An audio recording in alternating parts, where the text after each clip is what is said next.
भूतले श्रीमते भक्तिवेदांत स्वामिन्निति नामिने नमस्ते सारस्वती देवे गौरवाणी प्रचारिणे निर्विशेष शून्यवादी पाश्चात्य देशतारिणे जय श्री कृष्ण चैतन्य प्रभु नित्यानंद श्री अद्वैत गदाधर श्रीवासादि गौर भक्तवृंद हरे कृष्णा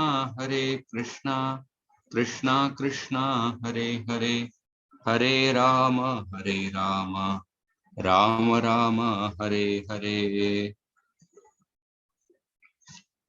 हरे Krishna. So I'll begin the class. In case in between if the audio becomes unclear, you can somebody can immediately tell me. So in the last section, the 17th chapter, Mother Earth is offering prayers to Prithu Maharaj. We discussed 3 prayers. The Earth said that I offer my respects to the Supreme Person who expands into many forms by the material energy, which are composed of the 3 gunas as a universal form. And I offer respects to you who are understood to be completely free of the waves of samsara when a person realizes your spiritual energy.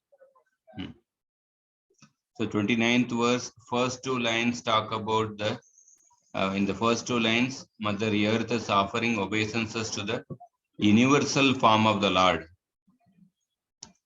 And the 3rd and 4th line, she offers prayers to the transcendental form of the Lord, which is free from the waves of the samsara. And then the 30th verse, Mother Earth said that you are the independent Lord and you have created me as the shelter of the living entities, as the support of all the living entities. But how is it that now you have come to kill me with the weapons? Apart from you, who can be my shelter? And then in the 31st verse, she said, you are Dharma Para, you are dedicated to Dharma, and you have only created in the beginning of the creation all the moving and non-moving living entities by your Achintya Shakti. And how is it that, and not only you created, you also desire to protect the living entities. But how come that you are desiring to kill me? I am the support of all the living entities. 32nd verse. Somebody can repeat after me. Nunam bateshasya samihitam janais. Nunam bateshasya samihitam janes. Tanmayaya durjaya kritatmabhihi. Tanmayaya durjaya krutatmabhi. Nalakshyate yastvakarodakarayat. Nalakshate yastvakarodakarayat. Yoneka yeka paratascha ishvaraha. Yoneka eka paratascha ishvara. My dear Lord, although you are one, by your inconceivable potencies, you have expanded yourself in many forms. Through the agency of Brahma, you have created this universe. You are therefore directly the Supreme Personality of Godhead. Those who are not sufficiently experienced cannot understand your transcendental activities because these persons are covered by your illusory energy. Here she says that Samihitam means the plan. The plan of the Supreme Lord, Ishasya Samihitam. The plan of the Lord. What kind of a Lord? Akarot Akarayat. Akarot means the Lord who performs the primary creation. Akarayat means the Lord who engages others in the secondary creation. So akarot akarayat. So the plan of that Supreme Lord who carries out the primary creation, sarga, and engages others in the secondary creation. So the plan of that Lord, and also further words describe the Lord. Yo aneka eka paratascha Ishvara. Aneka eka, the Lord is one. At the same time, he assumes many forms through the Maya potency. Paratascha, by the Maya potency, he acquires many forms in the sense that through his energy, all the different, like, it's not that Maya covers a Supreme Lord. That is not the meaning here. It means that all the different bodies of the living entities, they are all actually made of the illusory potency of the Lord, which is the energy of the Lord. So the Lord is one, but he is many through his Maya. And this Supreme Lord, this plan of this Supreme Lord, na lakshyate, cannot be understood by what kind of people? By the people who are akritatma bihi. Akrita means people with a bewildered minds. Or Prabhupada says that akritatma means persons who are whose senses are not controlled or who are covered by the illusory energy. So the Lord's plan cannot be understood by people whose minds are bewildered by what? Tan mayaya durjaya. By the people whose minds are bewildered by the unconquerable Maya. So Jaya means that which can be conquered. Durjaya means that unconquerable. So Mayaya, Durjaya is the adjective for the word Mayaya. So essentially, the Mother Earth is saying that your plan, the plan of the Supreme Lord, cannot be understood by people whose minds are bewildered by the Maya potency.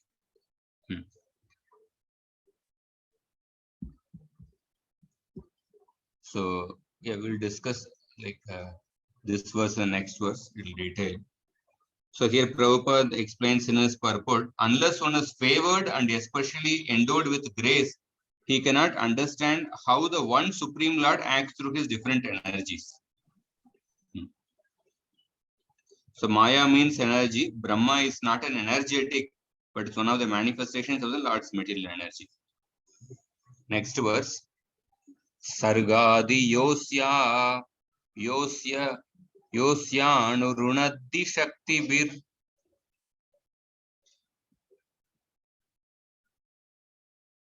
Somebody can chant. Sargadi yosyanu shakti bir. Sargadiyotsyarunadi shaktibir Dravya kriyakaraka chetanatmabhihi. Dravya kriyakaraka chetanatmabhihi Tasmai samunnadda niruddha shaktaye. Tasmai samunnadda niruddha shaktaye Namah parasmai purushaya vedase. Namah parasmai purushaya vedase. Please read the translation.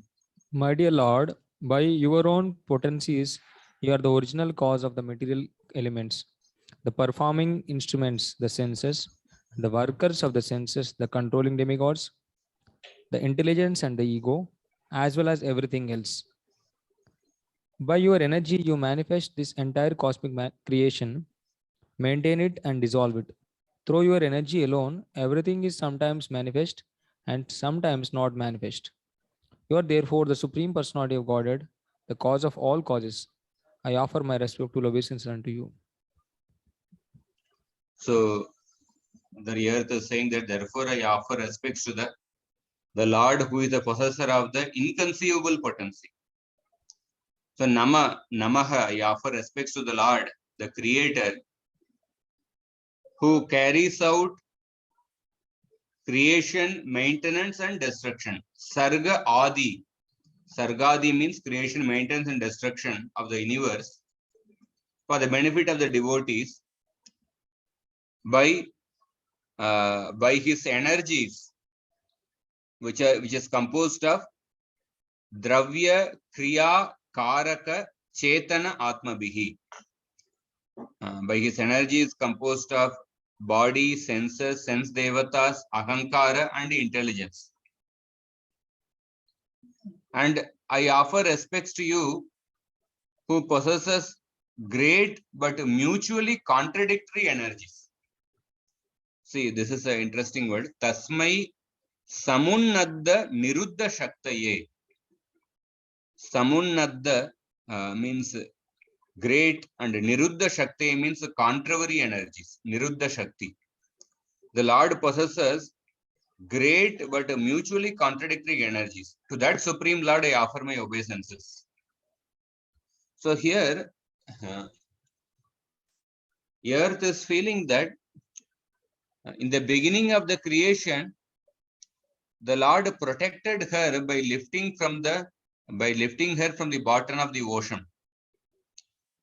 Now the same Lord, but in another form, is trying to kill her, is about to kill her. So this is a contradictory action of the Supreme Lord. So therefore she says that Tasmai Samannudda Niruddha Shakti. I offer respects to the Lord who possesses contrary energies. So there are like various examples how the Lord sometimes Lord has energies which are contradictory. Lord creates and also destroys. Through one energy he creates and another energy he destroys.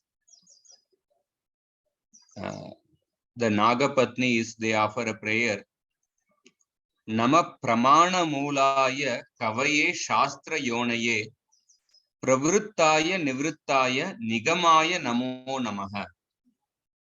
We offer respectful obeisances again and again to you, who is the basis of all the Pramana, and who is the Kavaye, author, and the ultimate source of the revealed scriptures, Shastra Yonaye, and who has manifested in the Vedic scriptures which encourage sense gratification, as well as those scriptures which encourage renunciation of the material world. Pravruttaya Nivruttaya Nigamaya Namo Namaha. There is a Pravritti Marga and a Nivritti Marga. The Lord is the source of the scriptures which describe Pravritti Marga, as well as the scriptures which describe Nivritti Marga. The same Lord is the source of both of them. Although both are actually contradictory, but the Lord is the source of both of them. So similarly here they say that Samannudda Niruddha Shakti, the Lord is the possessor of mutually contradictory energies. My camera is not clear.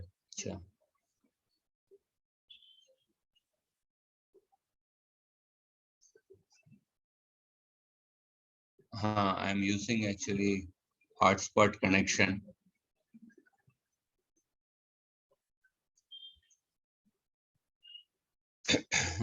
Not sure. Is the audio clear? Is the audio clear? Camera I'm not able to do actually. So at least I'll, if the audio is clear, I'll go ahead.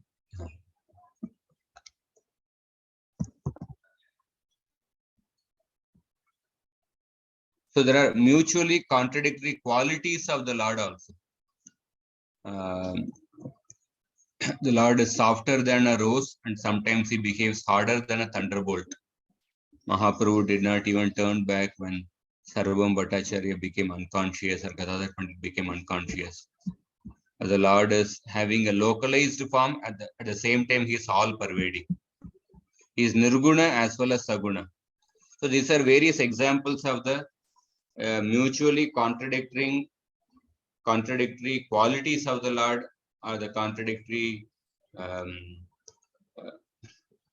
Shaktis of the Lord, or how the Lord is the source of even the Pravritti scriptures which describe Pravritti Marga and Nivritti Marga. So here Mother Earth is saying that previously you protected me, now you are trying to kill me actually. So these activities appear to be contradictory. And then she says, like if we see in this particular next verse, and then she says, Savai Bhavan Atma Vinirmitam Jagat Bhutendriyanta Karanatmakam Vibho Samstapayishyan Ajamam Rasatalat Abhyujyaharam Basa Adi Sukara. You can read the translation, Prabhu. My dear Lord, you are always unborn. Once in the form of the original boar, you rescued me from the waters in the bottom of the universe. Through your own energy, you created all the physical elements, the senses, and the heart for the maintenance of the world. So Adi Sukara, she's actually remembering the Adi Sukara, the Varahadev form. You, in the form of the boar, Abhyujyahara. Abhyujyahara means you took me out, you lifted me from what? Ambasa, from the water which is below the Rasatala. And so you lifted from the water below Rasatala this universe, which is consisting of Bhuta Indriya Anta, which is consisting of elements, senses, and mind. And this universe was Atma Vinirmitam, which was created by you. So Mother Earth is trying to invoke the mercy of Prithu Maharaj by reminding him how in the beginning of the creation, or in the beginning of the day of Brahma, how the same Lord lifted her, protected her from the bottom of the Garbhodaka ocean. So by narrating that incident, Mother Earth is actually trying to evoke the sympathy of Prithu Maharaj. Like in the Upanishad, the devotee prays that Vayu Ranilam Amrutam Atedam Basmantam Shariram Om Kratosmara Kritam Smara Kratosmara Kritam Smara. Let the temporary body be burned to ashes and the life air be merged with the totality of the air. Oh my Lord, please remember all my sacrifices, and because you are the ultimate beneficiary, please remember that all that I have done for you. Kratosmara Kritam Smara. The devotee is actually reminding the Lord, please remember all the services I performed. The Prabhupada says that actually this prayer is not a very high prayer, because the devotee is little anxious whether the Lord will reward properly or not. Actually, the Lord does not need to be reminded about what all activities we have done. Like sometimes when we are delegating certain services, we may have to remind people, oh, are you going to do this? Are you? But the Lord does not have to be reminded. So therefore, this devotee is praying, offering this prayer out of little anxiety. Similarly, here Earth is actually trying to remind the Lord of his previous actions in order to invoke his mercy. But in the case of the Supreme Lord, he never forgets even the service which is performed thousands and lakhs of years back. Even that service is very insignificant. there's a verse in 10th canto, I think 48th chapter or somewhere. It is said that the Lord will never forget a service, never forget even a very insignificant service, even if that service is forgotten by the devotee who performed that service. So various examples how Krishna did not forget his devotee Muchukunda. Chaitanya Mahaprabhu embraced the trees and sent them back to God for the service they rendered in his incarnation as Lord Ram. So here, Earth is actually trying to remind the previous actions of Prithu Maharaj to evoke the mercy. Next verse. Can we take question? Yes, sir. We see that Prithu Maharaj is a Shaktiavish avatar. So how can Mother Earth is saying to him that you have saved? Because we say that Shaktiavish avatar is nothing but the manifestation of the Lord energy. So needed some clarification on that. In the sense, Prithu Maharaj is a living entity who is empowered with the ruling potency of the Lord. Who is empowered with the ruling potency of the Lord. So Mother Earth is seeing Prithu Maharaj as a Amsha of the Supreme Lord, in the sense that, although he is a living entity, but she's seeing that how he is empowered with that particular vibhuti of the Lord, that vibhuti of ruling potency, and with that potency, that is the potency is Amsha of Vishnu. With that potency, Prithu Maharaj is trying to kill her or trying to attack her. But with the same Lord, previously he saved her. So that is the contradiction she is saying.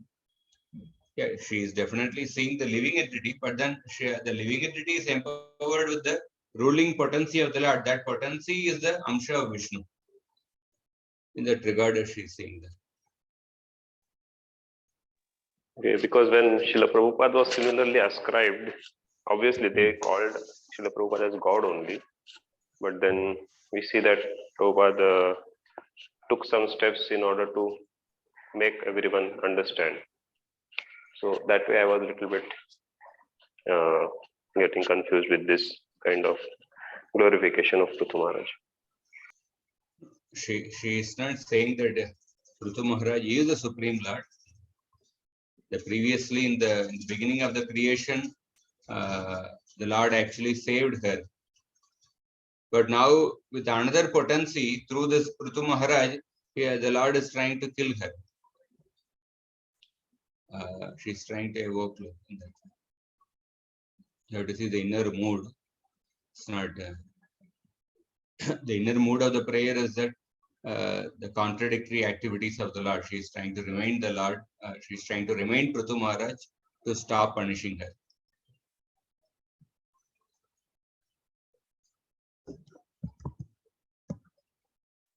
Okay, Prabhuji, thank you.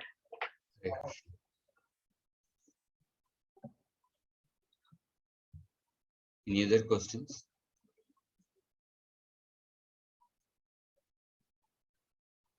Okay. 35th verse. In the continuing the same theme, she is saying that Apam upaste mayi nav avastita praja bhavan adya rirakshishu kila sa veera murti samabu daradaro yomam payas ugra sharo jigamsasi. I can read translation. My dear Lord, in this way, you once protected me by rescuing me from the water, and consequently your name has been famous as Dharadhar, he who holds the planet Earth. It at the present moment, in the form of a great hero, you are about to kill me with sharpened arrows. I am, however, just like a boat on the water. keeping everything afloat. So, like regarding that question, we also see Sakshat Daritvena Samasta Shastre. The spiritual master should be given respect like the Supreme Lord because he is the representative of the Lord. So, in that sense, Prithu Maharaj is the representative of the Lord in the form of the king, Naradeva. So, in that mood, she is actually glorifying Prithu Maharaj as the Lord, as being the representative of the Lord, because he is empowered with the ruling potency of the Lord. Yeah, it does not mean that yeah, the spiritual master is identical with the Supreme Lord in all respects. So, Rirakshishu means desiring to protect the progeny. Progeny, which is situated in me, Avasthita. I am actually a Navi, I am a boat in the water. So, desiring to protect the progeny, you previously lifted me. You lifted me up.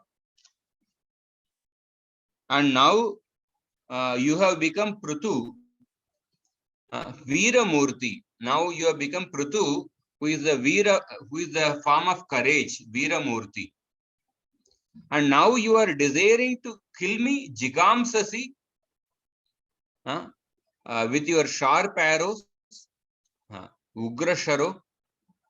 So, again, she is actually trying to remember the contradictory activities of the Lord. So, although the Lord once saved the earth, now he wants to upset the earth, which is like a boat on the water. So, no one can understand the activities of the Lord due to a poor fund of knowledge. Human beings sometimes think the Lord's activities are contradictory. So, we can see just like exactly Sarvam Bhattaj when Kaviraj Goswami used that example of Chaitanya Mahaprabhu is called as Gadadhara Prananath, who is the life and soul of Gadadhar Pandit. But when Gadadhar Pandit became unconscious when Mahaprabhu was leaving to Vrindavan, Mahaprabhu did not even turn back to look what happened to Gadadhar Pandit. And of course, here Mahaprabhu showed indifference there. But here the Lord is actually, in the form of Prithu Maharaj, is trying to attack the very same person whom he killed, whom he protected previously. So the whole theme of these verses is that how the Lord's activities and his intentions are difficult to understand. The theme, also the theme of these verses also shows how the contradictory nature of the Lord's activities, contradictory nature of the Lord's potencies. So the last verse, somebody can repeat. Prabhuji, may I ask a question? Yes. Prabhuji, what is the lesson that Lord as Prithu Maharaj is performing this kind of pastime where though he says in Bhagavad Gita that Maya Dakshina Prakriti, though Lord knows that Mother Earth has retracted all the supply of natural resources on account of sinful activities of Vena, but still he is chastising Mother Earth like this. So what lesson, why this pastime is taking place like this? Because all the citizens are hungry. One more point, Roger, one more point. Because in Sandipani's Muni's episode, Prabhupada writes in purport that Lord is eternally grateful for even little service rendered by the devotee. So we hear that Mother Earth is such a great devotee of Lord, but still, why Lord as Prithu Maharaj is chastising Mother Earth despite being Paramatma in everybody's heart and knowing the situation? Because all the citizens are starving of hunger. The citizens are starving of hunger, and the earth has not supplied the food grains.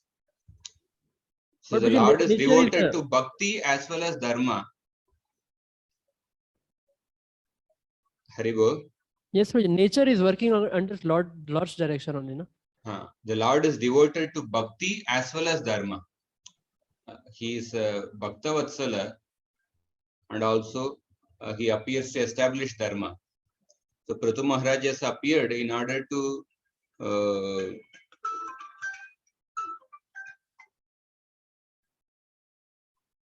Prithu Maharaj has appeared in order to establish dharma. So one of the part of dharma is that all the people are actually starving out of hunger. And when the earth has not supplied the food grains, the earth has withdrew the food. She had withdrawn the food grains because Vena was ruling. But even after Vena had died, the rule changed, but she did not produce the food grains. Maybe she was thinking that even this particular king will also be similar to Vena. So, but she had not actually separated the food grains. Therefore, Prithu Maharaj is chastising earth. So, in the sense, even if a devotee is not performing his duty properly, the Lord actually chastises the devotee or corrects the devotee in some way. Like Bhishma Dev is a pure devotee of Krishna. But Krishna told Arjuna that when Arjuna was reluctant to fight with Bhishma, although Krishna is Bhakta Vatsala, Bhishma is a Bhakta of Krishna, but Krishna told Arjuna that you must not hesitate to fight Bhishma, because that is an obstacle for the Pandavas to establish the Dharma Rajya.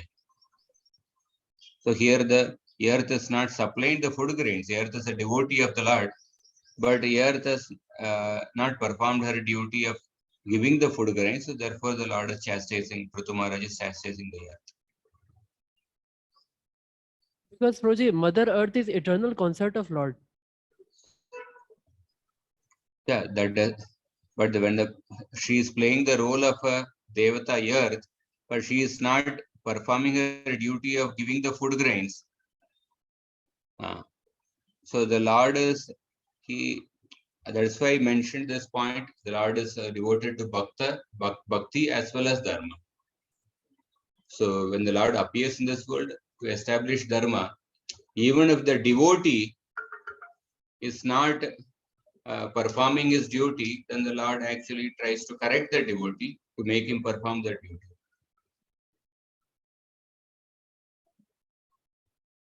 So Prithu Maharaj is not going to kill earth, but he took up the bow and arrow to almost shoot arrows at earth, but with the purpose that earth should supply the food grains. So that is why these verses are talking about the contradictory nature of the activities of the Lord, that how one cannot understand the plan of the Lord. That's why I gave the example. Chaitanya Mahaprabhu is Gadadhara Prananath. Gadadhar Pandit is the Srimati Radharani. Chaitanya Mahaprabhu is Krishna. Here we are saying Mother Earth is the eternal consort of the Lord. Similarly, Gadadhar Pandit is the eternal consort of Krishna, Srimati Radharani. But when Gadadhar Pandit just fell down unconscious, Mahaprabhu did not even look back. And Sarvam Bhattacharya fell down unconscious. Mahaprabhu did not even look back, because as a sannyasi, he wanted to perform his dharma. As a sannyasi, he is supposed to travel and preach. So just because his devotees do not want him to travel, Mahaprabhu did not want to not perform his dharma as a sannyasi. At the same time, Mahaprabhu, he took the permission, he took the blessings of the devotees. The devotees were trying to postpone Mahaprabhu going to South India. We see Mahaprabhu, how he was, his character as a devotee, wanting to take the permission of the devotees. At the same time, we can see Mahaprabhu is called as Nyasi Shiromani, the crest jewel among the sannyasis. So Mahaprabhu also followed sannyas dharma. So Krishna actually balances between bhakti and dharma. Great. Thank you, Prabhuji.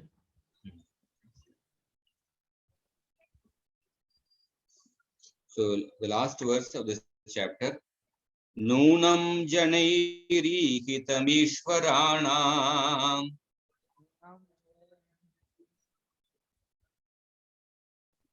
Asmat Vidai Tat Guna Sarga Mayaya Nagyayate Mohita Chitta Vartmabis Tebhyo namo veera yashaskarebhyah.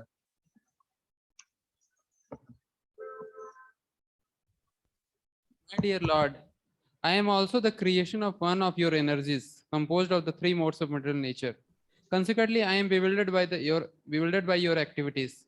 Even the activities of your devotees cannot be understood. And what to speak of your pastimes? Thus, everything appears to us to be contradictory and wonderful. So you see, when a person is behaving consistently, somebody suppose speaks sweetly, smiles all the time. So when that person, we have experienced that side of the personality of that aspect of the personality of the person, and suddenly the same person who had shown so much of affection, always speaking sweetly, and that person suddenly chastises us, we become bewildered to see the contradictory or the other side of the personality of the person. Like one devotee was at the Gopinath temple, he was telling another senior devotee that when you give class in the Bhagavatam class, in the Vyasasan, it appears nice actually. The moment you come out of the Vyasasan, when you take up the role of a manager, then we become afraid actually. Oh, what kind of a personality? How can he make these decisions?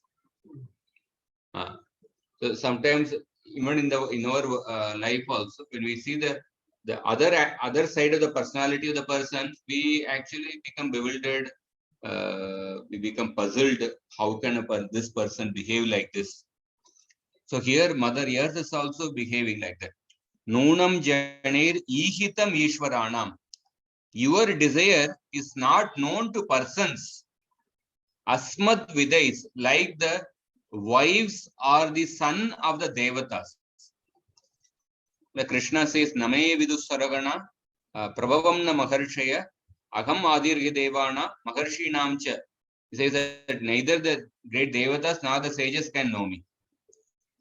So similarly, she says that your desire, your plan is not known to persons, not known to even to devatas. It's not known to devatas' sons or devatas' wives, because tat guna sarga mayaya, their minds are bewildered by the ignorance arising from various bodies we assume in this world.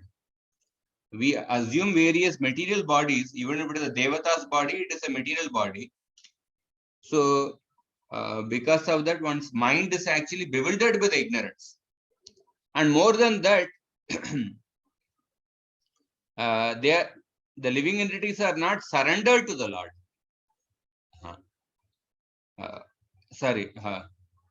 Your desire is not known to persons like the wives or the son of the devatas, whose minds are bewildered by ignorance arising from various bodies we assume in this world, but who have surrendered to you. I offer respects to that Lord who brings fame to the persons celebrated for charity. Tebhyo namo veera yashaskarebhyah. Veera yashaskarebhyah. That means I offer respects to that Lord who brings fame to the persons celebrated for charity. So here, Mother Earth is saying that, like, Prithu Maharaj is ready with the bow and arrow to attack Earth. By seeing this action, the Devatas and the relatives may think that Prithu Maharaj is going to kill Earth. So Prithu Maharaj, the Mother Earth is saying that although the Devatas' wives and the sons and their sons may think that you are going to kill me, but I don't believe that you are going to kill me, because your inner desire is not understood by the persons like the Devatas or his relatives. Because why these people are not able to understand your inner desire? Because these Devatas and the relatives are wandering around by the Lord's ignorance potency. They are wandering around by the Lord's Maya potency in the different material bodies of the Devatas, men and animals. Although they may be Chitta Vartmabi, although they may have taken shelter of you, the Devatas are devotees of the Lord, but still they are wandering around by the Maya potency of the Lord in different material bodies. So because of that, they are unable to understand your desire. You are unable to understand your plan. So they are thinking that you are going to kill me. But I don't believe that you are going to kill me, although you are having the bow and arrow with you. So in the sense, Earth is having the firm actually conviction that Prithu Maharaj is not going to kill her. So if you see the whole theme of these verses, last 4 or 5 verses, one prominent theme which comes is that how the Lord's desire cannot be understood easily. Lord's desire cannot be understood easily by the people who are under the illusory potency of the Lord. His plan cannot be understood. So I'll just quote some verses in the Bhagavatam which has this theme. Of course, there is a very famous verse which says that how the Lord's plan cannot be understood. It's a verse spoken by Bhishma Dev. Nakshyasya karihichit rajan puman veda vidit sitam yad vijigyasaya yukta mukhyanti kavayopihi. Bhishma is telling to the Pandavas, no one can understand the plan of Krishna because even those engaged in reasoning and scripture are bewildered by that inquiry. So this is a verse where Bhishma is also pacifying the Pandavas that no one can understand the Lord's plan because the Pandavas went through so many difficulties in their life. Another verse which also tells that how the Lord's plan cannot be easily understood. Brahma speaking to Priyavrata. Brahma says that Niboda tatedam vritam bravimi masu yutam devam arhas aprameyam vayam bhavaste tatayesha maharshi vahama sarve vivasha yasya dishtam.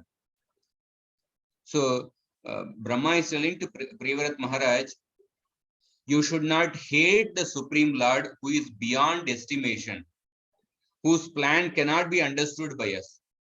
Because Brahma has come to Priyavrata to convince Priyavrata to become the king, to tell that this is the desire of the Lord that you should become the king.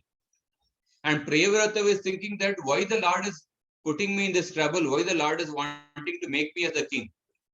So Brahma is saying that, first of all, do not hate the Lord because he is wanting you to become the king. And please understand that nobody can understand the plan of the Lord. He is beyond estimation. Aprameyam. And another verse which talks about how the Lord's plan cannot be easily understood is that Yamaraj is speaking to the Yamadutas. Yamaraj speaking to the Yamadutas in the 6th canto. Aham Mahendro Nirti Pracheta. In that verse, he says that I, Yamaraj, Indra, Nirti, etc., as well as the Devatas headed by Brihaspati and the great sages headed by Bhrigu, all of us are certainly freed from Rajoguna and Tamoguna. Although we are certainly situated in Sattva Guna, Yasya Ihitam na vidus Krishtamaya, but still we cannot understand the activities of the Lord. We cannot understand the plan of the Lord because we are touched by his Maya potency. If we cannot understand the plan of the Lord, what then is said to be of others? Another verse which has the same theme, how the Lord's plan cannot be understood, is spoken by Uddhava to Vidura. Uddhava is recollecting the different activities of Krishna. Mam Kedayat.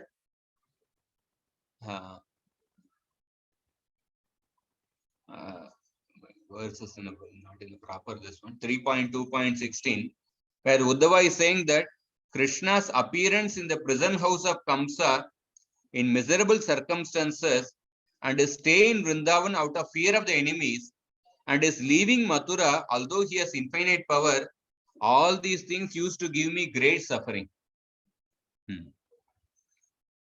Because he says that all these activities of Krishna, although Krishna is all knowing, that means he is sufficiently able to consult with himself, but still Krishna would consult me as if he is bewildered, although he is never bewildered. And this action of Krishna is bewildering to me. So Uddhava is recollecting various activities of Krishna. Although Krishna is unborn, he took birth as a son of Vasudeva and Devaki. So all these activities of Krishna used to give me great suffering, because I don't know why Krishna performs such activities. Although Krishna has infinite powers, he actually he flew out of fear of the enemies. So Uddhava is again saying that the Lord's activities are difficult to understand. In that purport also, Prabhupada quotes the Vishwanath Chakravarti quotes the same verse, Nahyasya karhichit rajan puman veda vidit. And then another verse which talks about how the Lord's plan cannot be understood easily is spoken by Swayambhu Manu to Dhruva Maharaj. Avyaktasya aprameyasya nana shakti udayasya cha navai chikirshitam tata ko vedata swasambhavam. Nobody knows the plan of the Lord, who is invisible and unfathomable, and from whom numerous energies arise, and from whom you are born. So these are some verses which talk about how the Lord's plan cannot be easily understood.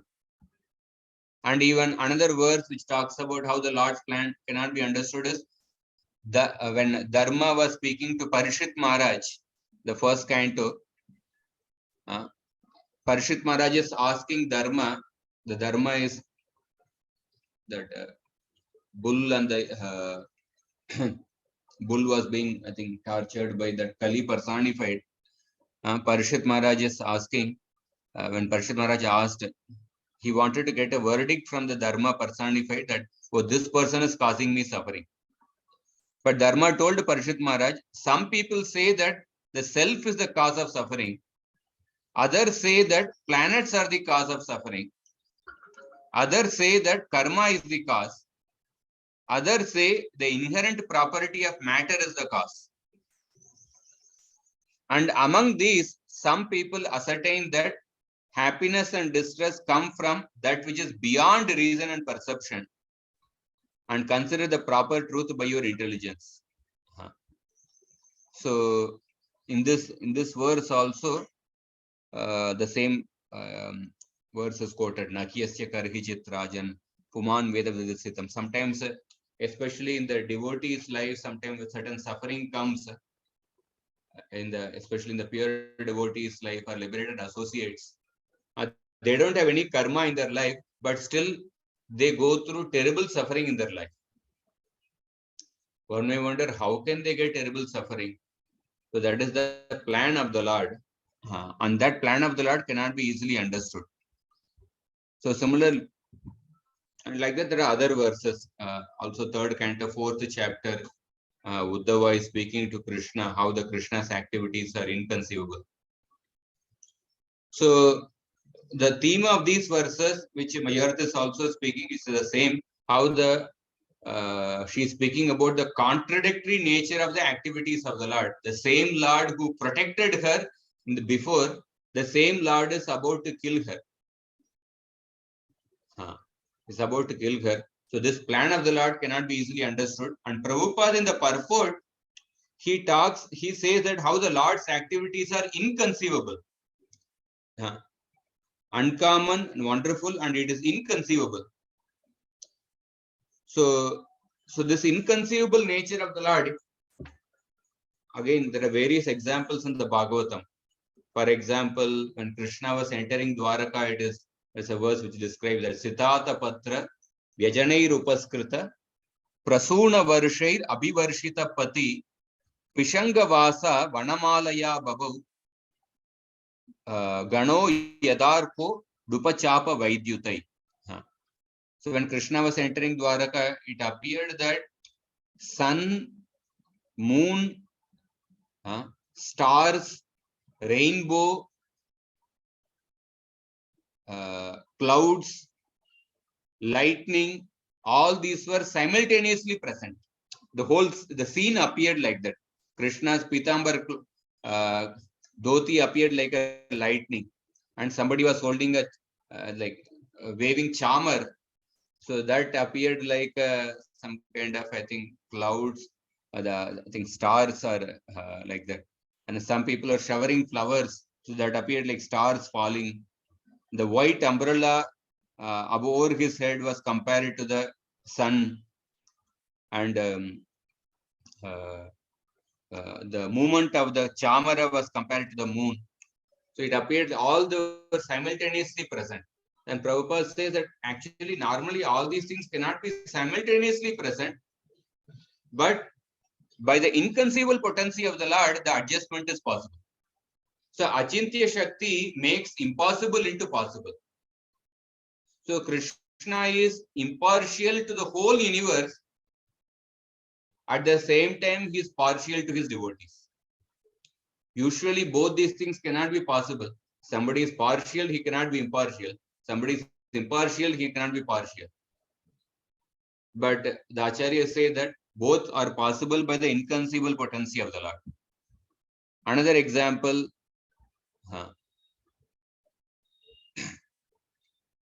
in the Damodar Leela, how Krishna was localized, he did not increase his size. At the same time, he exhibited his all-pervading nature. Mother Yashoda could not bind Krishna despite the increased ropes, although his size did not increase.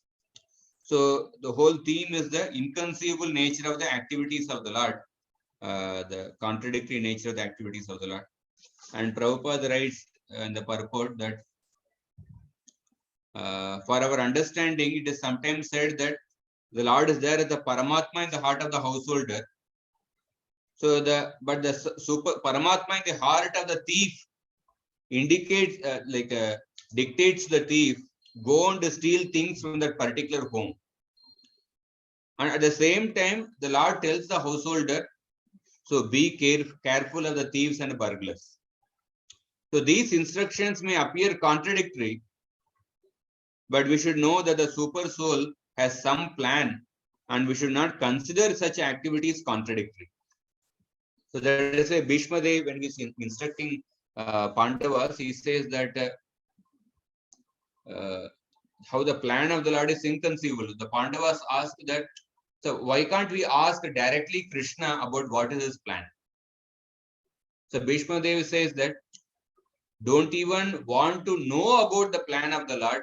You should be focused more on submitting to the plan of the Lord instead of wanting to know the plan of the Lord. Instead of wanting to know why the Lord is actually planning like that. Instead, one should actually submit to the plan of the Lord. Here, Mother Earth is actually offering these prayers. And how Prithu Maharaj responds, we'll see in the start, that is the next chapter, 18th chapter. So anybody has any questions? Otherwise, we'll start the 18th chapter.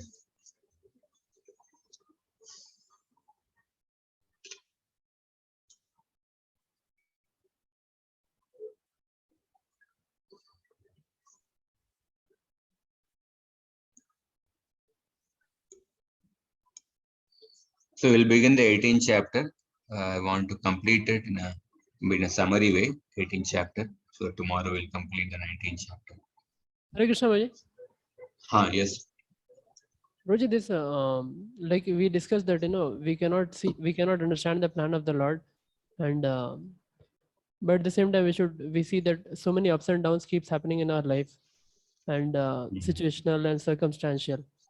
So how to be always means how to be Krishna conscious and face it in a devotional way, understanding that it's the desire of the Lord, so let me undergo it. If we cannot understand the plan of the Lord always.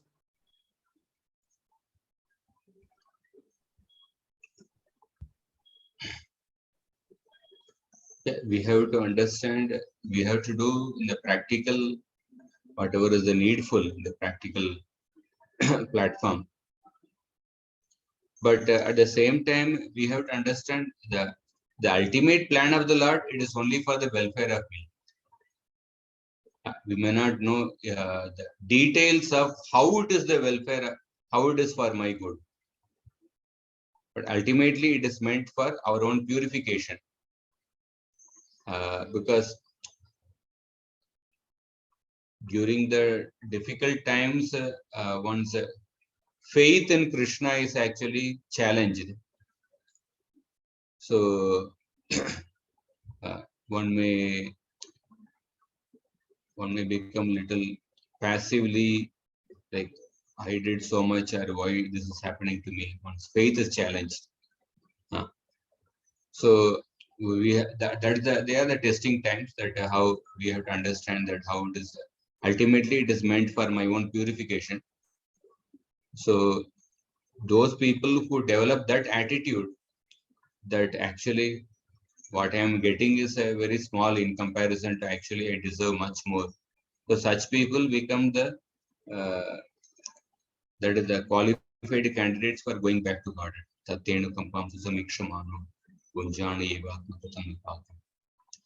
Prabhupada explains in one purport, how is it possible to develop such consciousness? So it's easy to speak that, but many times the emotions are so strong that in those times we feel a strong emotion of, say, some revenge towards somebody, who this person is responsible for me, or some anger or some revenge. So those emotions are so strong, it becomes difficult to think that, accept the situation in a grateful mood. So that's why it is said that emotions are like the tail of a dog. So even if we straighten the tail of a dog, the next moment the tail of a dog comes to the same position. So we may intellectually try to convince and say, oh, it is actually I deserve more, it is for my own purification. In that way, we may try to straighten our mind intellectually. But then, without even we realizing, few seconds later, we may observe that our consciousness is still focused on the same negativity. Again, we try to straighten that our mind, our emotion. But even without even like, our mind tends to go towards that particular, just like the tail of a dog tends to go towards the same curved portion. And in the conditioned state, although we may try to straighten it, our conditioned mind tends to go into that same, say, grudge feeling or revenge feeling. So Prabhupada gives one solution in one purport in 6th Canto.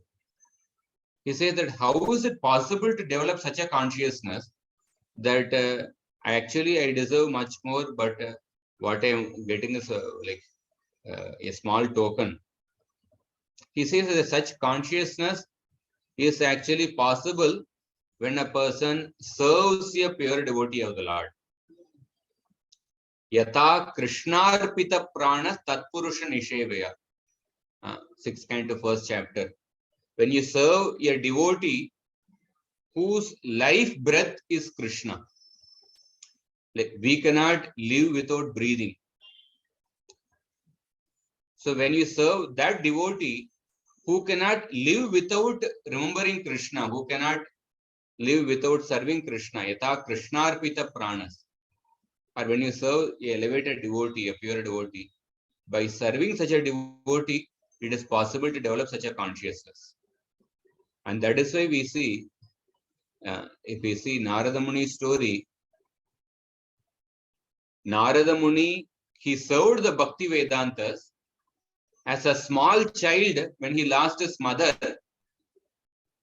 what was his consciousness? Tada tadagam ishasya bhaktanam sham abhipsitam. Narada Muni, the small boy, he considered that situation as a mercy of the Lord.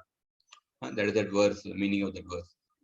So for a small 5-year-old boy, to think like that when the only shelter is gone, that is something unimaginable, because he could get that consciousness because he served the Bhakti Vedantas. So this is the way out. Prabhupada gives a solution. Hare Krishna. Thank you, Prabhuji.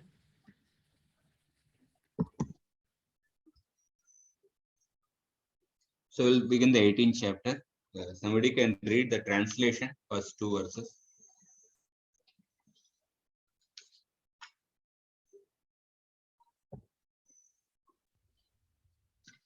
The great Saint Maitreya continued to address Vidura.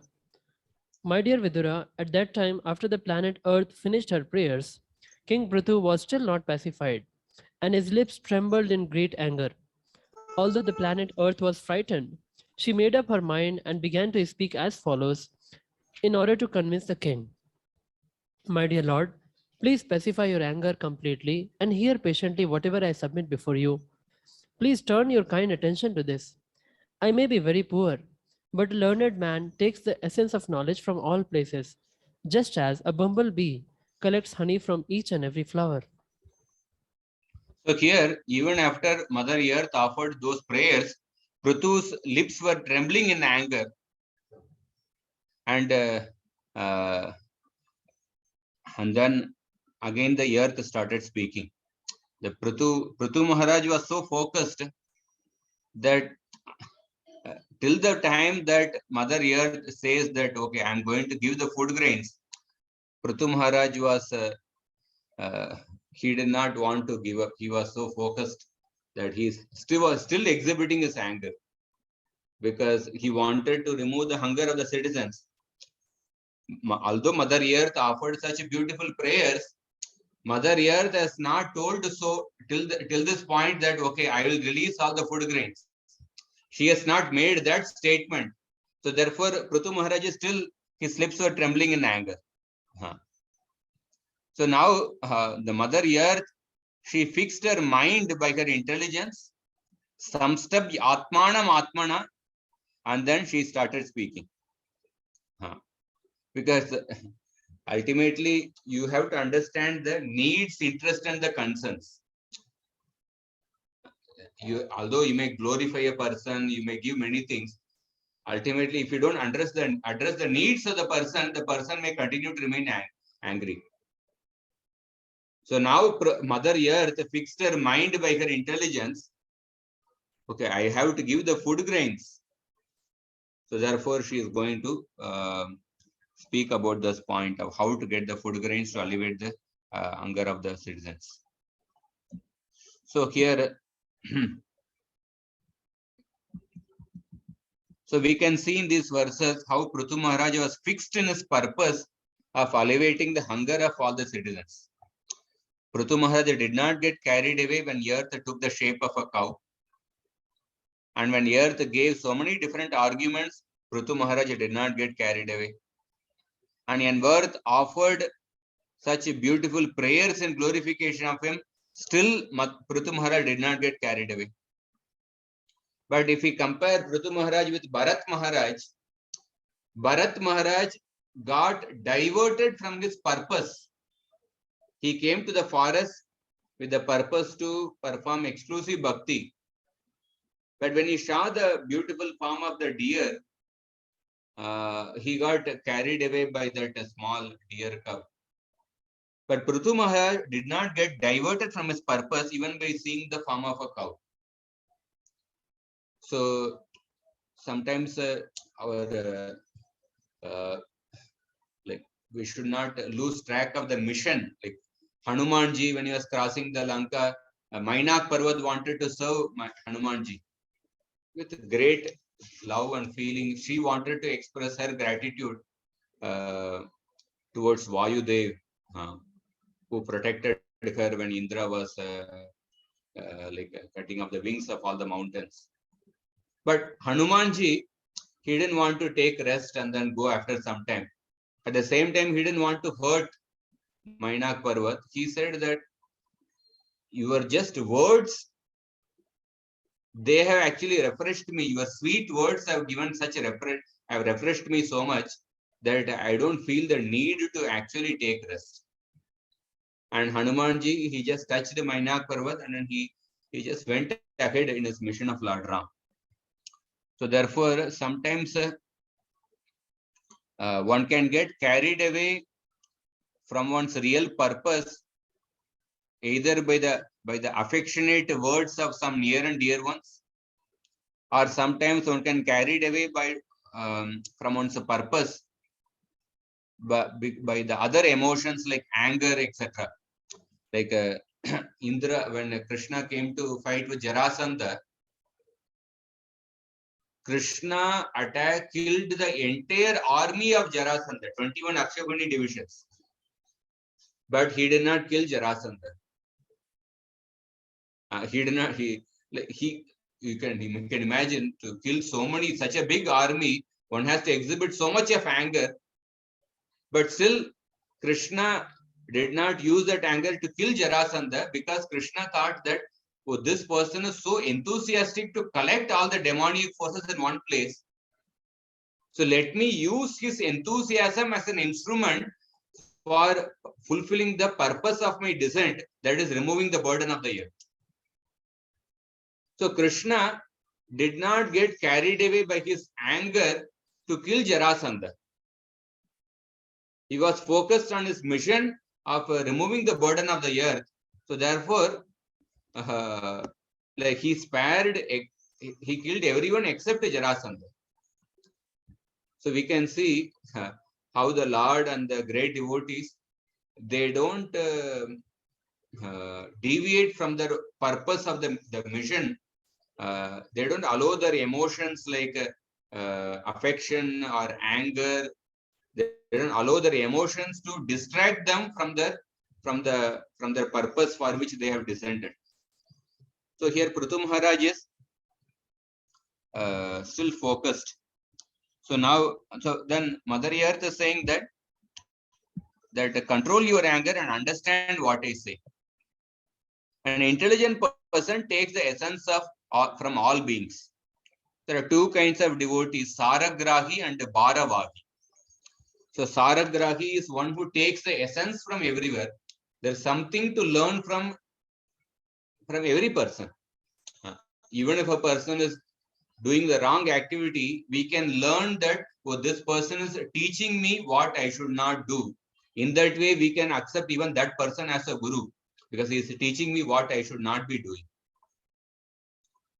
Whereas a Bharavahi is somebody who has the load of knowledge, who has a burden of knowledge, but he does not know the purpose of the knowledge, or he does not know how to apply that knowledge.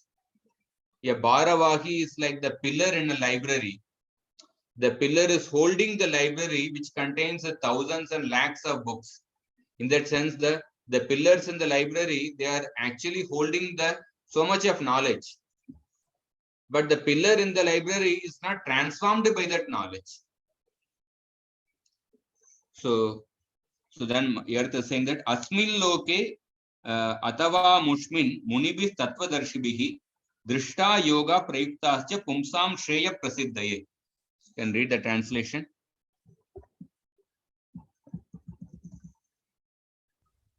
To benefit all human in society, not only in this life, but in the next, the great seers and sages have prescribed various methods conducive to the prosperity of the people in general. So Earth is telling that Tattvadarshibhi, the sages who have seen the truth, have acknowledged the methods for attaining human benefit in this life and also in the next life. Asmil Loke and Amushmin, both in this life and in the next life. So therefore, Prabhupada talks about the importance of following the Shruti and Smriti. Shruti, even in the process of Bhakti, Shruti, Smriti, Puranadi, Pancharatrika Vidim Vina, Aikantiki Harer Bhakti, Utpata Eva Kalpate. So we should follow the principles of Shruti and Smriti, not only in one spiritual life, but in material life as well.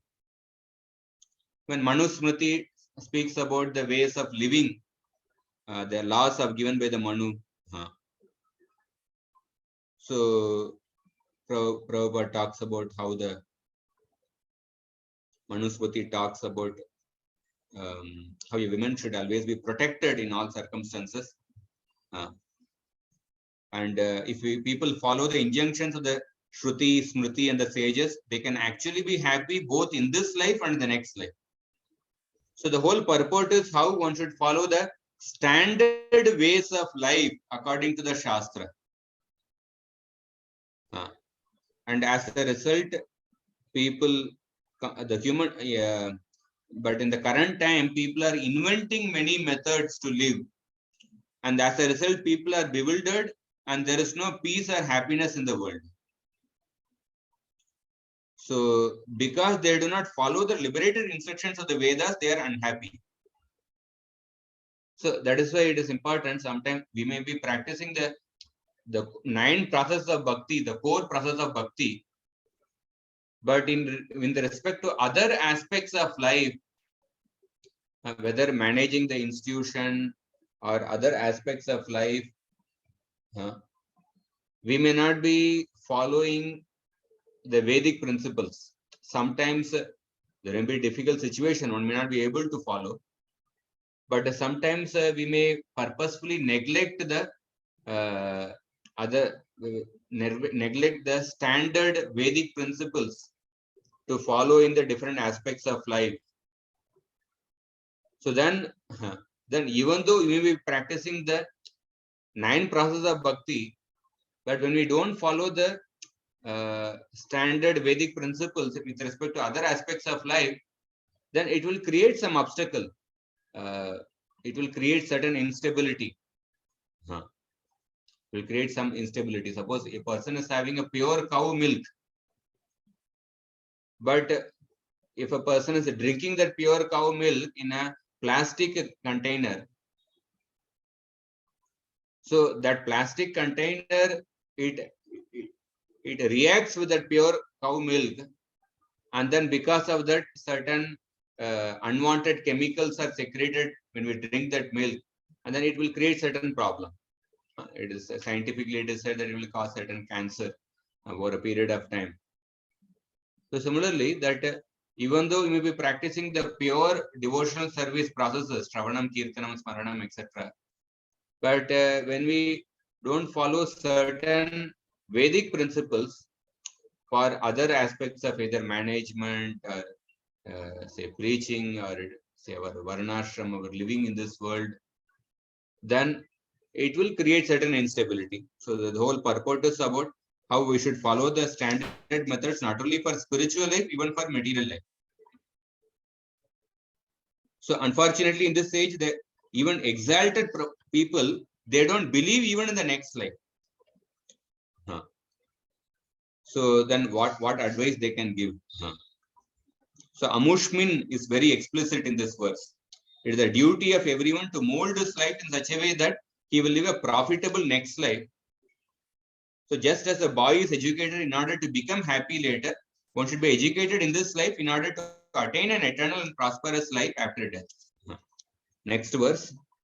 Tan atishtati yahasam yak upayan purva darshitan avara shraddayopeta upeyan vinda tenjasa. One who follows the principles and instructions enjoined by the great sages of the past can utilize these instructions for practical purposes. Such a person can very easily enjoy life and pleasures. Are you able to hear me clearly?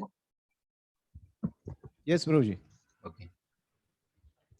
So here in this verse, Earth is saying that the inexperienced person, avara means inexperienced person. The inexperienced person having faith who applies these methods previously shown easily attains the desired results. Inexperienced person or a conditioned soul, when he follows the Purva Darshitan Upayan, when he follows the standard methods which are previously shown, with faith, if he follows those processes, he will easily attain the desired results. So, especially one of the modern ethos or even the Darwin's theory, one of the result of that is that anything old is bad. Any old process, anything old, is bad. But here it is explained that one should follow the standard methods which are previously shown. So Prabhupada says that every conditioned soul is avara, inexperienced. So everyone is abodha jata, born a fool and a rascal. And such people who are inexperienced, who are abodha jata, they are actually electing the leaders. So what is the result of the legislation? So one political party utilizes the country for one purpose, and the another party forms a different type of government and nullifies all the laws and regulations. This process of chewing the chewed will never make human society happy. Next verse. Tan anadritya yo vidvan artan arabate swayam tasya vyabhicharantyartha arabdascha punah. A foolish person who manufactures his own ways and means through mental speculation and does not recognize the authority of the sages who lay down impeccable directions is simply unsuccessful again and again in his attempts. So the goal of a foolish person was ignored the authorized methods and who acts independently and attempts repeatedly are not fulfilled. So through a positive statement and also through a negative statement, through Anvaya and Vyatireka, Earth is telling that how the people should follow the standard authorized methods.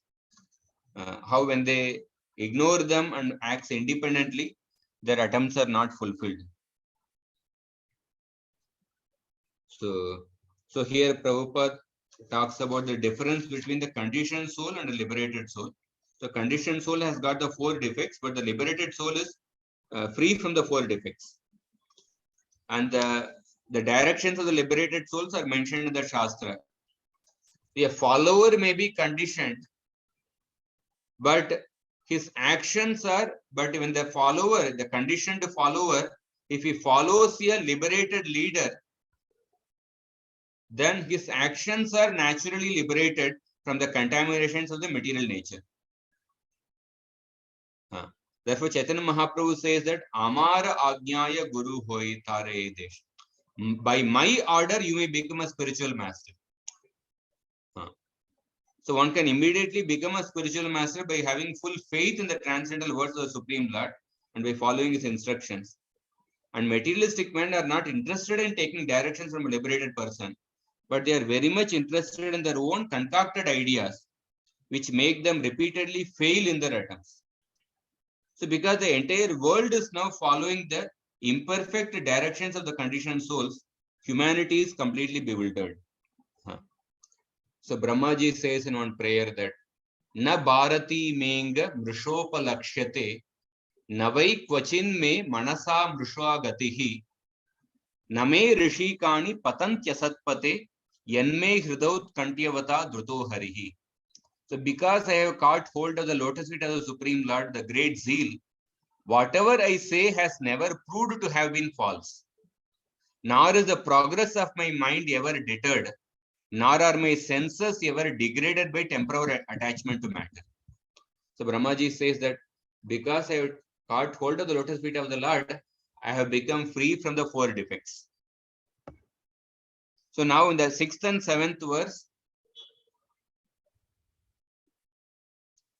she tells the reason for why there were no grains, and she also tells how to take out the grains in the 8th to 11th verse.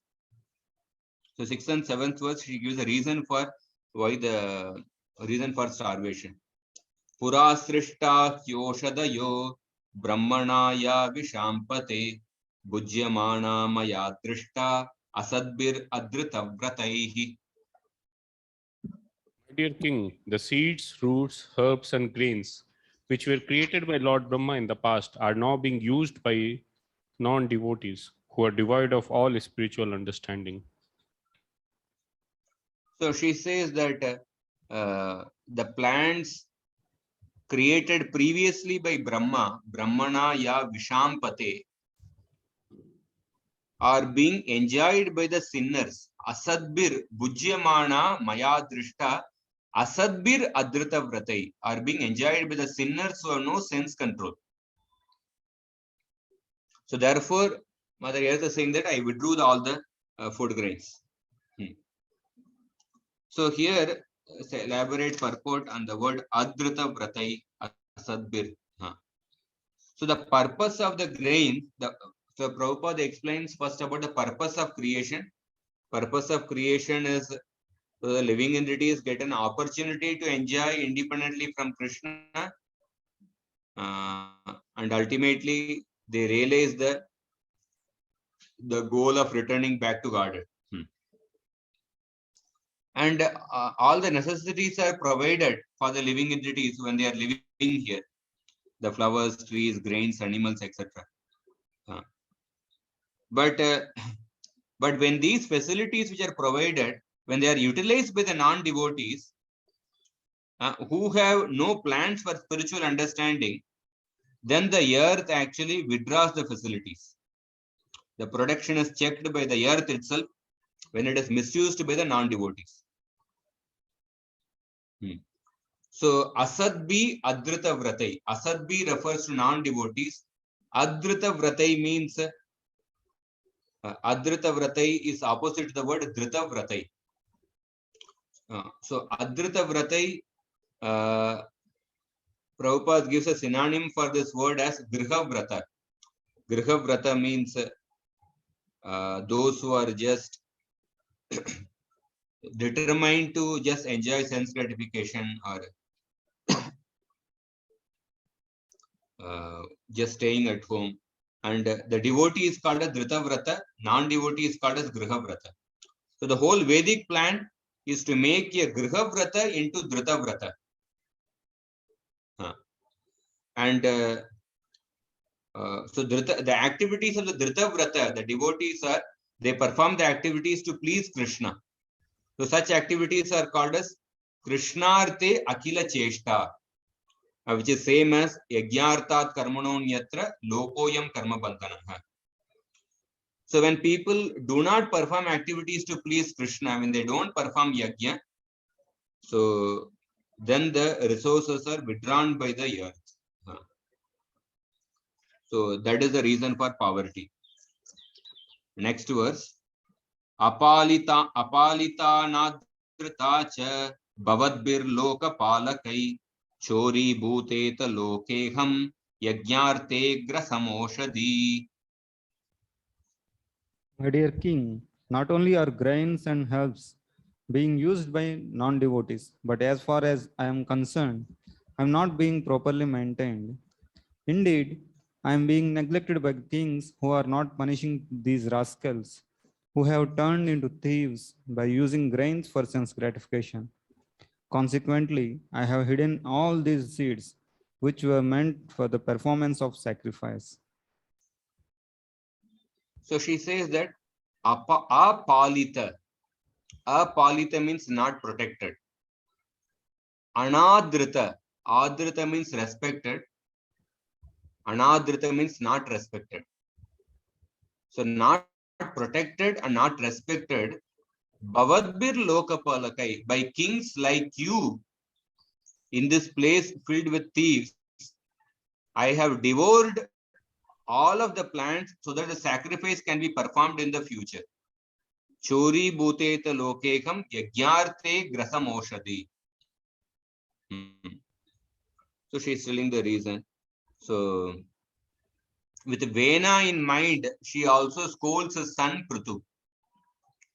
So she is unprotected because no sacrifices are being performed. And she is not respected because irreligion has spread. But after that, when the Vena died, the place became full of thieves. So Earth is saying that if I had not devoured all the plants, so therefore, after the Vena died, then all the thieves became prominent. Therefore, the Mother Earth had not actually had continued to keep all the food grains hidden. So Prabhupada also talks about in the current, he's comparing with the current time. He says that currently there is a large scale industrial arrangement for producing food grains. But all these products are meant for sense gratification. And despite such a huge arrangement, there is scarcity everywhere. Because the population is filled with a chori bote. So according to the Vedas, men are transformed into thieves when they plan artha for kama without performing dharma. So according to the spiritual communism, all the properties on the surface of the globe belong to the Supreme Lord, and the population has a right to use the goods only after offering them to the Supreme Personality of God. And this is the process of accepting the prasadam. So therefore, when a person does not offer to Krishna and takes, then he is a thief. So therefore, because of that, there is a scarcity. Now, in the next 4 verses, 8 to 11, she is telling how to take out the grains. So I'll just take a short break. Just maybe short break for 5 minutes, then we continue.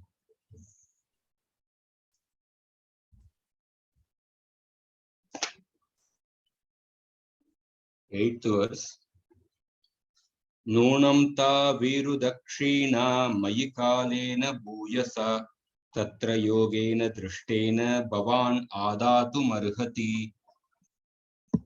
You can read.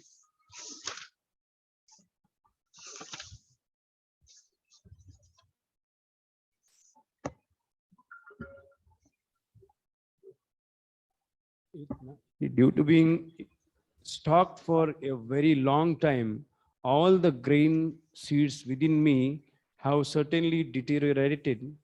Therefore, you should immediately arrange to take these seeds out by the standard process, which is recommended by the acharyas or shastras.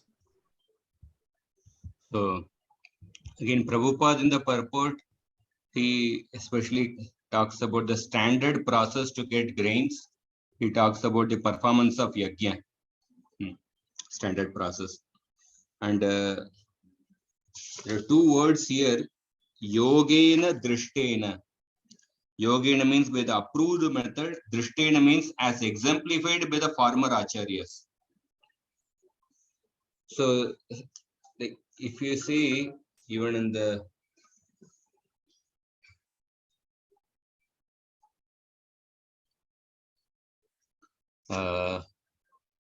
historically, if you see the statistics about the India's GDP, how much India was producing the food grains before the Britishers came, before this all this mechanized agriculture started, before the so-called green revolution started, pesticides and these things were introduced. India's production of the food grains was much more actually. There was almost India was contributing to 25% of the world's GDP. So therefore, the Prabhupada talks about the standard process approved methods. One is mistaken if he thinks that by applying modern machines such as tractors, grains can be produced. The tractors were created during the Second World War. The Second World War, many industries were created to manufacture the weapons. And then so that those weapons, those industries don't go into waste. Then later the tractors were created. Those tractors were used for agriculture. And many chemicals were produced during the Second World War for making the weapons. And then after the war ended, then in order that those industries don't go into waste, they started using those same chemicals as a pesticide for agriculture. So those chemicals were created for the purpose of destruction. So how can those chemicals which are used for destruction, which are produced for destruction, how can they be used for creation? creation of the food grains. So to satisfy these chemicals, they also destroy many useful things in the sand, useful things in the earth. So in the long run, they make the earth becomes dead actually. The short term, because of the chemicals, the tractors, because of the tractors, the hard work is saved. Without the tractor, one will use the bull for actually plowing the land. That will take actually lot of time. The tractor will do the same work in a short time. But the point is that the bull will actually keep the earth very lively. It brings life to the earth. But even scientifically proven that the tractor destroys many of the useful things in the earth. And also the pesticides and different chemicals. In the short term, they may increase the productivity, but in the long term, you have to keep putting more and more chemicals. The earth becomes dead. So Prabhupada mentions about this thing. There is one book actually. There is one particular, I think, small book written by from Prabhupada disciples. I forget the name, related to environment. So that contains many of the statistics about production of the food grains. So we may adopt various means, but it is essential to know that the planet Earth will stop producing grains if the sacrifices are not performed. The Earth has already explained that because of non-devotees are enjoying the production of the food, she has reserved food seeds for the performance of sacrifice. So, but of course, the atheistic people will not believe in the spiritual method of food producing the grains. So then Prabhupada also talks about Sankirtan Yajna as the Yajna for the sage. Even though, as we have learned from the previous verse, one who is not Krishna conscious is a thief. Even though he may be materially very advanced, a thief cannot be placed in a comfortable position. A thief is a thief and is punishable. And then she says, O protector of the living entities, O great hero, if you desire to relieve the living entities by supplying them sufficient grains, and if you desire to nourish them by taking milk from me, first thing is you should make arrangement for a calf suitable for this purpose. And second is you have to bring an appropriate pot to actually to store that milk, in which the milk can be kept.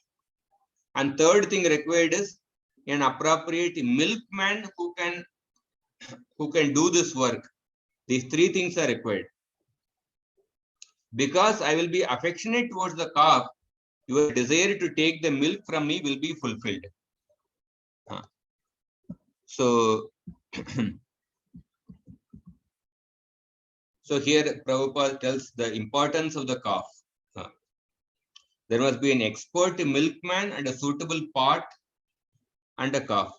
So cow cannot deliver sufficient milk without being affectionate to her calf. So currently many of the farms, they milk the cow through mechanized means. So such milk does not contain the affection of the cow. Does not contain the affection of the cow. It is like a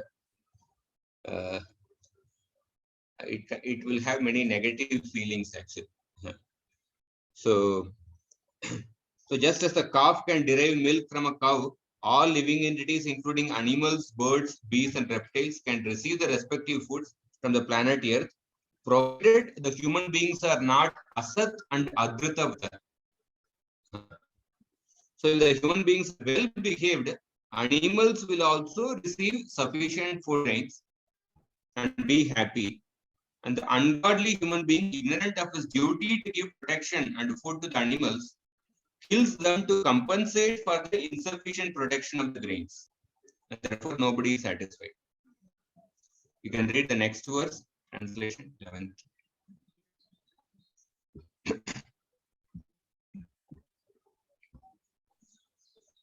Verse number 9.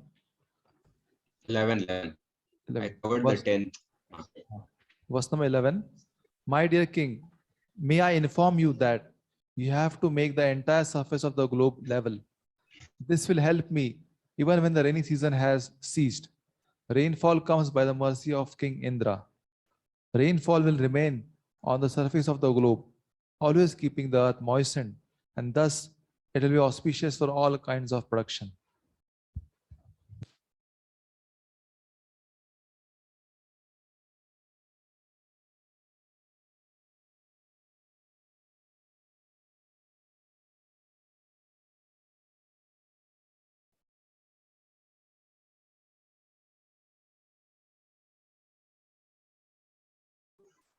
Sorry, suddenly the connection stopped.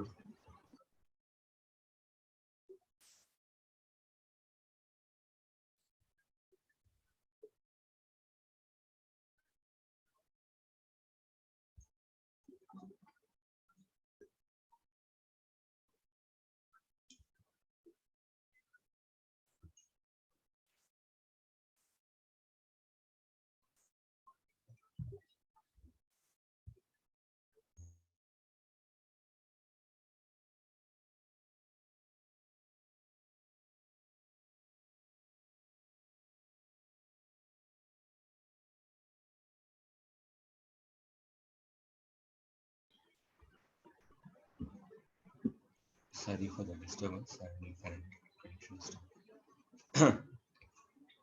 So, so she told about the need of the calf, the pot for storing the milk, and the milkman. And then she's telling how to actually, she's telling some guidelines for actually for the rainfall. So here, make me level so that the auspicious water falling by the Indra's grace will remain for you when the rainy season has passed. So you need to have proper method to store the rainwater. So earth is telling that please actually make the make my surface into a proper level so that the rainwater will be stored even after the rainy season is over. And when we level the surface, the land will also be suitable for agriculture, and also she is telling to level the earth so that the rainwater will get stored later. So now the next series of verses, I will not go into different verses, but some points in the purport I will highlight. So yeah, Prithu Maharaj, after listening to the words of the earth, he performs whatever guidelines the earth has told. So he made Swayambhu Manu as the calf and milked out all the plants into his own hands. His hands became the milking pot, and Prithu Maharaj himself he was the milkman, and he actually milked out all the plants into his own hands. And the next verse, others who were as intelligent as King Prithu also took the essence out of the earthly planet. Indeed, everyone took this opportunity to follow the footsteps of Prithu and get whatever he desired from the planet Earth. So although this episode, this whole story started because the citizens were starving out of the food grains. They were in need of the food grains. But we will see in this particular chapter, not only the citizens got their food grains, but the people from all over the universe, they also got the necessities, including the different devatas, the Sapta Rishis. So everyone's needs were fulfilled. So everyone took the opportunity to follow in the footsteps of Prithu and get whatever he desired from the planet Earth. So other intelligent persons took the essence in all conditions as the earth had explained. And they also milked the earth who was devoted to Prithu according to their desires. So this verse introduces the related topics to illustration of the earth's words. So just as Prithu accepted the essence of the earth's words and doing that achieved his desired results, others also being intelligent did the same thing. The principle is that the intelligent people take the essence in the words of all the people at all times. So that is the point which is highlighted by Krishna Chakotipat. Intelligent men should follow the, and Prabhupada, he takes the words to other another point. He says intelligent men should follow the Sankirtan Yajna.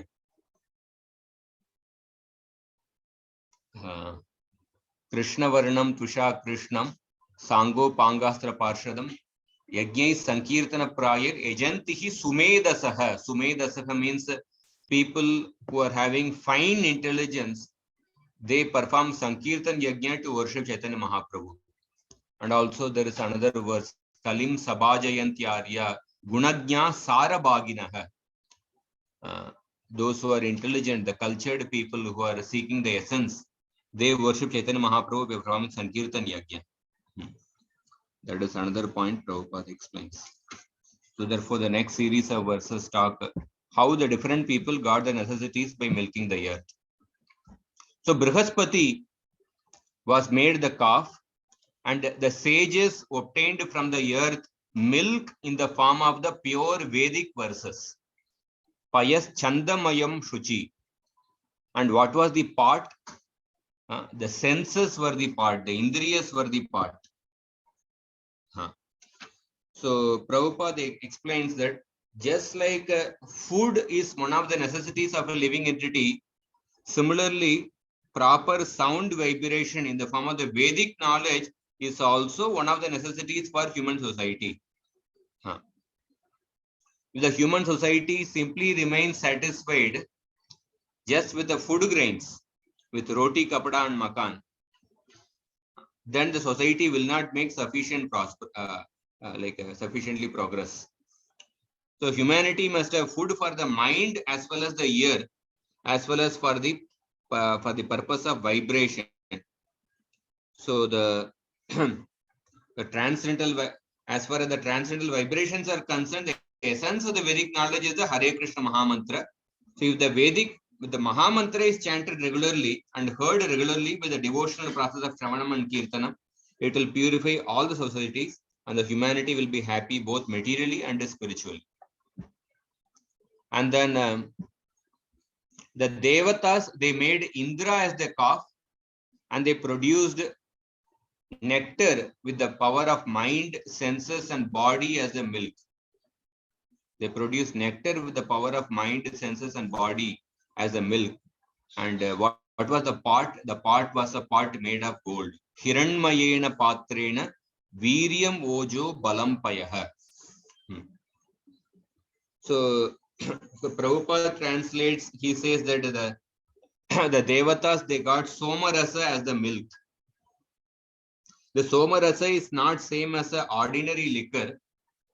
Ordinary liquor takes a person deeper into Tamoguna. Somarasa is a heavenly liquor which increases one's Sattva Guna. It's a different kind of beverage available in the heavenly planets.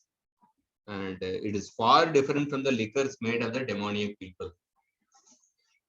And then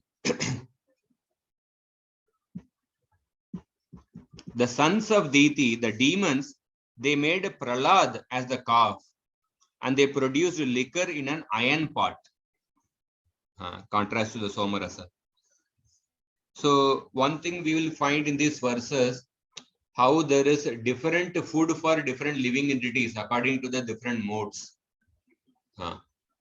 So those who are in Tamoguna, they have different food. Sattva-guna, they have different food. What is food for one living entity can be a poison for another. And we will also see in these verses how there is a variety in the material world. Radhanath Maharaj, he told in one class that because the Daityas, they got the liquor as the milk. They made Pralad as the calf and they got that they used the iron pot as the container. So different people, they were in need of different things. The Saptarishis, they wanted actually the Vedic mantras. So material world is a place where there is a variety in rebelling against Krishna. Spiritual world is a place where there is a variety in serving Krishna.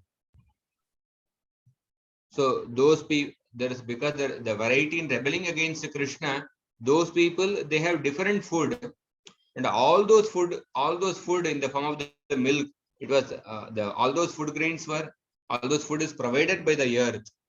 That is what we see in this particular chapter. So Diti, the Daityas, they got liquor. And the Gandharvas and Apsaras, they made Vishwavasu as the calf, and they produced beautiful, sweet songs as the milk, and with a lotus as the pot. How the actually lotus flower could hold that pot, the beautiful songs, I am not able to understand, maybe in a subtle level. And the Pitris, the Devatas of the funeral rites, they made Aryama as the calf, and with faith produced offerings to the ancestors as the milk in a pot of unbaked clay. So Prabhupada in the purport, he quotes Yanti Deva Vrata Pitrun Yanti Pitru Vrataha. There is a planet called Pitruloka, and the predominating deity of the planet is called Aryama. He is somewhat of a demigod, and by satisfying him, one can help the ghostly family members develop a gross body. And those who are very sinful and attached to their family do not receive a gross body made of material elements, but remain in a subtle body. And they are called as ghosts. And the ghostly position is very painful. So because they have all the material desires, but they don't have the facility to fulfill those desires. So it's a very painful situation. The mind wants to enjoy, but it doesn't have a gross body to enjoy this, fulfill those desires. So from time immemorial in India, the son of a dead man goes to Gaya, and at a Vishnu temple there offers oblations for the benefit of his ghostly father. It is not that everyone's father becomes a ghost, but the oblations of Pinda are offered to the lotus feet of Lord Vishnu, so that if a family member happens to become a ghost, he will be favored with a gross body.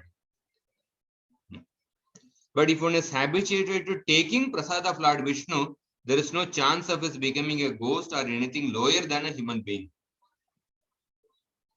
So in Vedic civilization, there is a performance called a Shraddha, by which food is offered with faith and devotion. If one offers oblations with food and with faith and devotion, either to the lotus feet of Vishnu or to his representative in Pitruloka, Aryama, one's forefathers will attain material bodies to enjoy whatever material enjoyments is due them.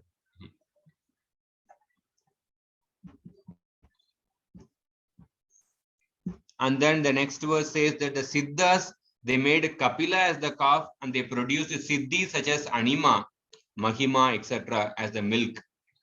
And the Vidyadharas, they produced knowledge of flying in the sky as the milk, with the sky as the pot. So Prabhupada in the purport, he says that just like a fish can swim within the water, the Vidyadhara Lokas, the residents of Vidyadhara Loka can swim in the ocean of air. As far as the inhabitants of Siddhaloka are concerned, they are endowed with all the mystic powers. Those mystic Anima, Lagima, Prabhupada explains that. So these, one may wonder sometimes, the Bhagavatam, there are various prayers which say that devotees say that we don't desire mystic powers, mystic siddhis. Krishna explains in detail about the mystic siddhis, and then he says that these mystic siddhis are an obstacle for a person who is advanced, who is wanting to advance in the spiritual life. So one may wonder, who has desire for Anima, Mahima? We may not find any devotees having, or we may not find people, common people having desires for Anima, Mahima. One may wonder what is the relevance of these verses. But if we deeply see, the desire to produce gadgets which are smaller and smaller, that is like the desire for Anima Siddhi. The desire to produce more and more sophisticated, say, iPhones, or sometimes nowadays there are some, you can come up with a laptop without even there are some videos which I showed, without even the actual physical laptop. So the desire to produce better and better technological gadgets, better and better, like airplanes or different other things. All the desire to go to other planets. All these things are representations of the desire for the different mystic siddhis. Maybe these terms may not be known to the people, and but the desire to control other planets, the desire to control the distant things, the desire to desire to transmit information faster. All these things are different manifestations of the desire for the mystic siddhis. So the name of Kapila Muni is significant in this verse because he was the exponent of Sankhya, and his father Kardama Muni was a great yogi and mystic. So Prabhupada talks about Kapila and Kardama. And then 20th verse, the Kim Purushas and others, they made Maya as the calf, and they produced astonishing trick of disappearing at will as the milk. There is a particular siddhi of disappearing at one's will. They got that particular power as the milk. So that is nothing but actually Ishita Siddhi. The demon generally learned mystic powers by the practice of yoga.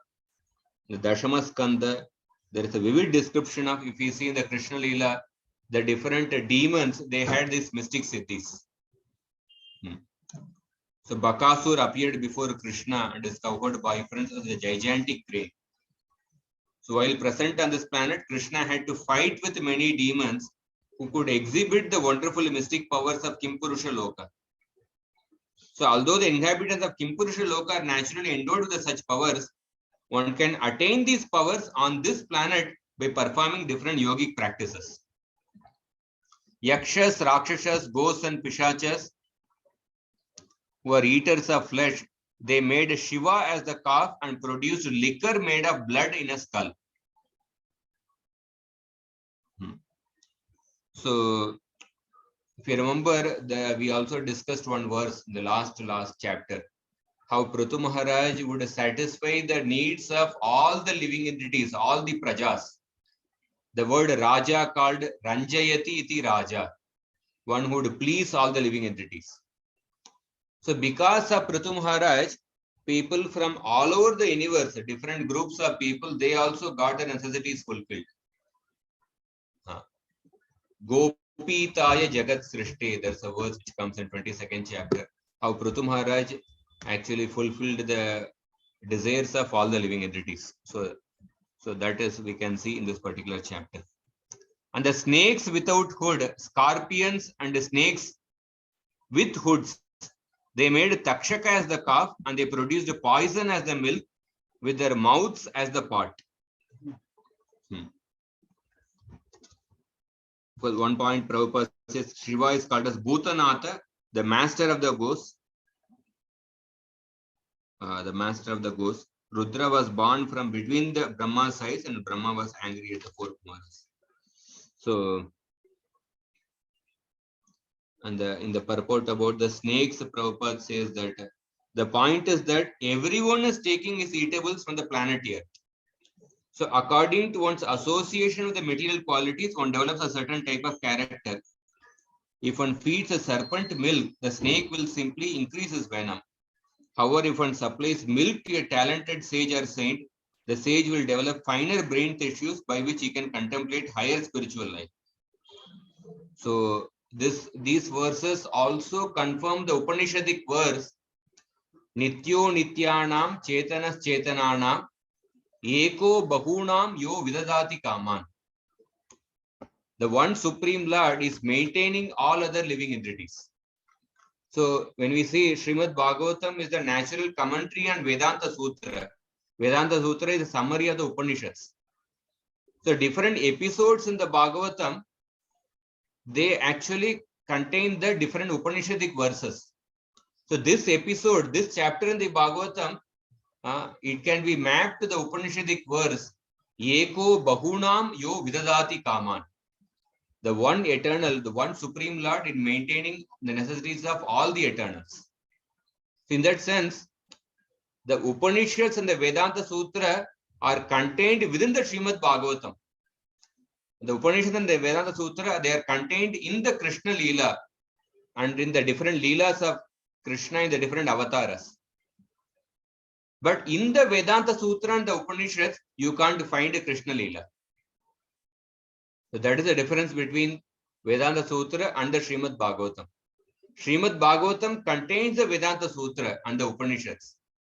But in the Upanishads and the Vedanta Sutra, you can't see the Leelas of Krishna and his incarnations. So this particular chapter is actually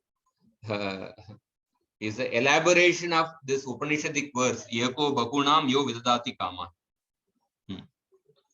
And then 23 and 24.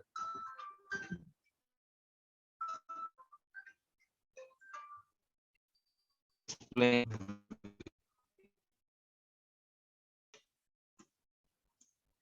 23 and 24 says, the cattle making Nandi as the calf produced grass as the milk.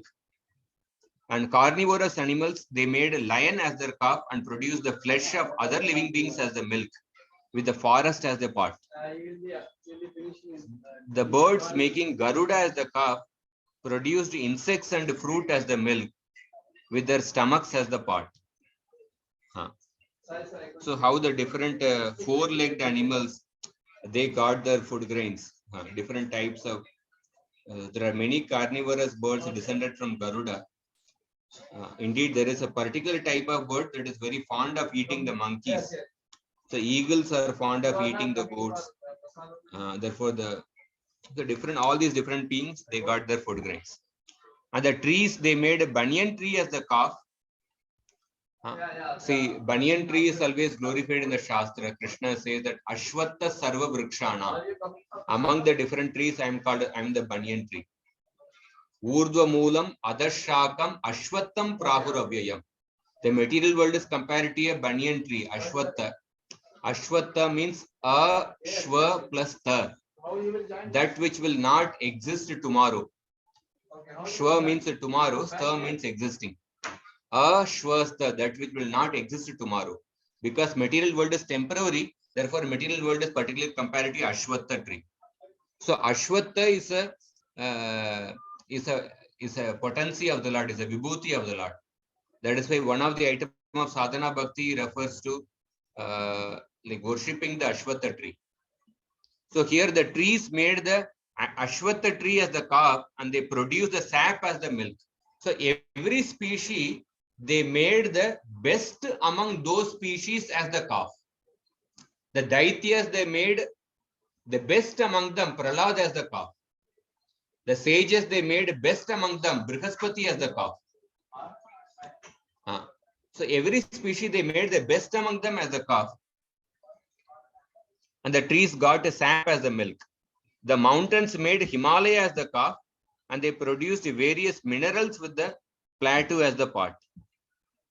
And other living beings, making their chief person, the calf, produced various things as milk in their respective parts from the yielding earth, was dedicated to Prithu.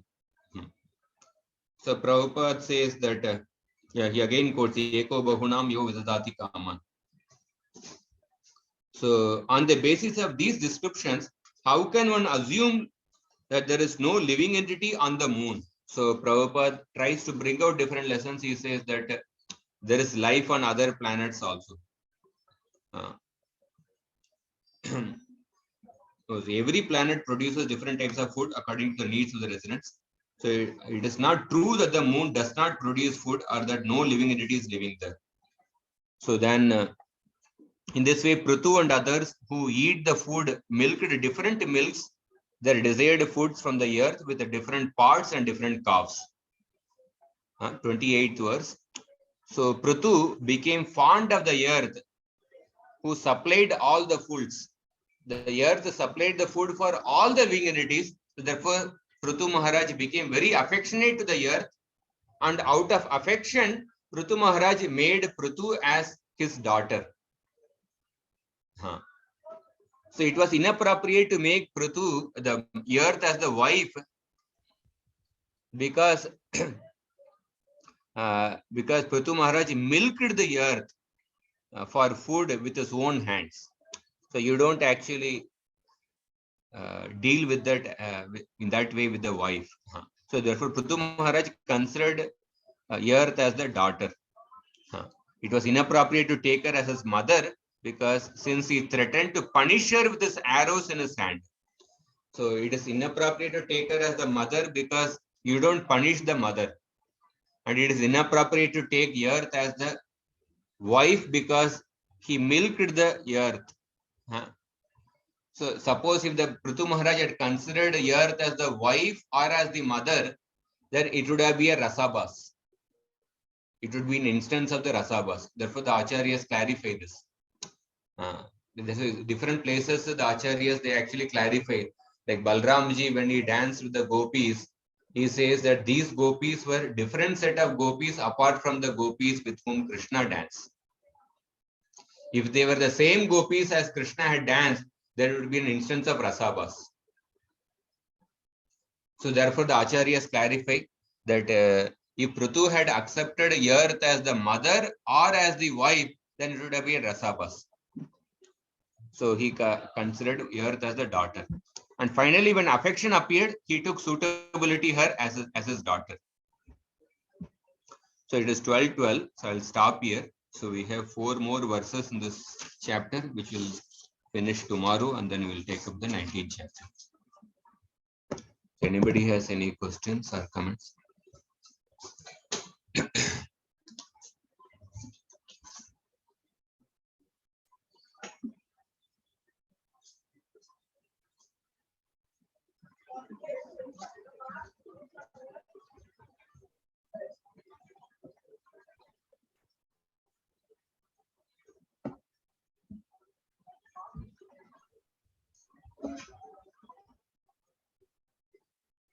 So we'll stop here. No questions. Thank you very much for your patient hearing. Grantharar Srimad Bhagavatam ki Jai, Srila Prabhupada ki Jai. So tomorrow is the last session. I'll try to cover the 19th chapter maybe in a summary way. Hare Krishna.